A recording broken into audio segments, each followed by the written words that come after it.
Hello guys, আমি এই pen হোল্ডারটা বানাইছি। আজকে আমি তোমাদের সঙ্গে শেয়ার করব।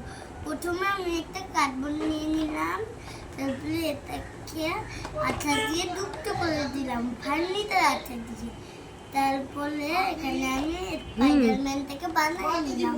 তারপরে আমি ফুলগুলোকে বানিয়ে নিলাম। তারপরে আমি যে পতাকাটাকে বানাইলাম, তারপরে আমি এটা বানিয়ে নিলাম। তারপর এটার ভিতরে আমি আমার পেন্সিল লাইটটি ছিল বলে তো এটাকে এখন আমি টেবিলে রাখে দিব।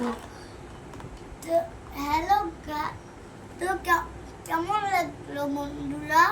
যদি তোমাদের ভালো লাগে তোমরা লাইক কমেন্ট আর শেয়ার করতে ভুলো না কিন্তু।